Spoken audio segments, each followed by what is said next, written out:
Strengthening relations between the Philippines and the world, especially the U.S., is a central pillar of our strategy for economic growth and political stability.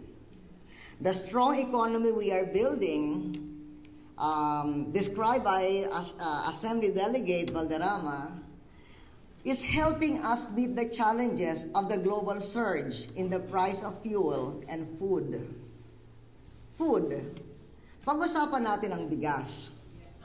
The rice shortage is a worldwide phenomenon. But because of the strong economy we are building, we're able to invest in key sectors to cushion the harsh impact of rice and fuel on our poor. The overall plan is outlined in 3 phases: ensure supply of rice, oversee proper distribution, and make sure to crack down on hoarders and rice bandits. Siguro nagtataka kayo kung bakit ang Pilipinas ay kailangan pong bumili ng bigas sa ibang bansa. Alam ba ninyo na panahon pa ng Kastila, bumibili na tayo ng bigas sa labas? Minsan, there was one time, nagsikap tayong mag-export, pero hindi nagtagal ito. 1 o 2 taon lamang yun. We are among the most productive rice farmers in Asia, but we have a smaller land mass for rice production than the rice exporting countries, say, of Thailand, Vietnam, and certainly smaller than China. The Philippines is a rocky, densely populated archipelago with relatively few sources of fresh water and frequently visited by typhoons. Still, we are 90% rice self-sufficient today. Historically, with the old prices of rice, it was more economically efficient and cheaper to rely on markets for 10% of our needs rather than go for self-sufficiency. But the new economics of global food security, the 3-fold increase in price that's happened in the whole world, now make it imperative that we control our own destiny in terms of rice. So we are moving to rice self-sufficiency within 5 years.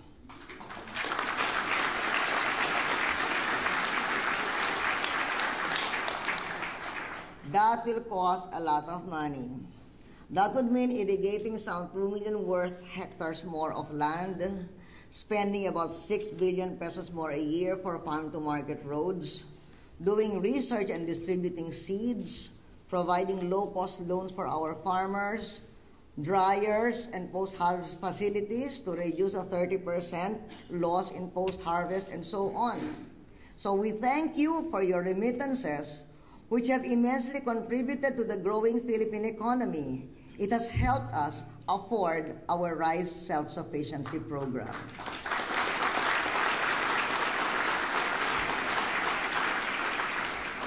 Since I am thanking you, tonight I cannot end my talk with you and my thanks to you without mentioning the cause of our World War II Filipino veterans.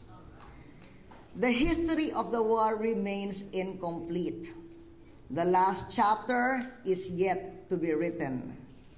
Equity for our Filipino veterans will be the final words.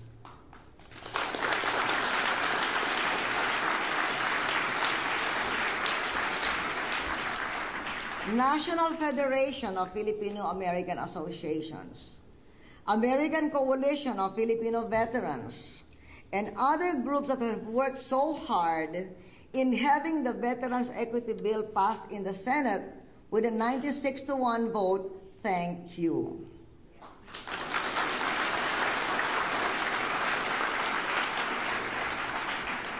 When the bill was calendared at the House of Representatives, your organizations, in an advanced Philippine-like fashion, launched a hectic phone, fax, email campaign.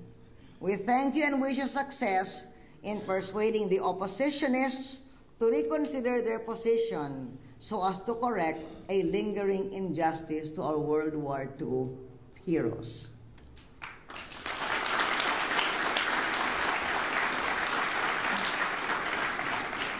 on my part, in my meeting with the U.S. leaders and the U.S. Congress, the interest of the Philippine World War II veterans was foremost in our agenda.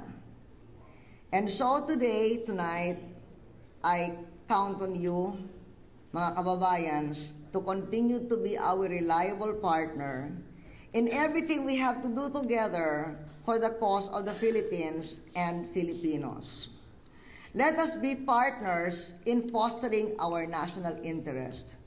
And with you as our reliable partners, we remain bullish on our country, optimistic about our future, and deeply committed to being a force for good. Beloved kababayans, in Washington and the other parts of the East Coast, let us join hands, both for the veterans of the greatest generation and also for peace and prosperity for the generations to come, for Filipinos here or in the Philippines or anywhere else in the world. Maraming salamat sa inyo lahat.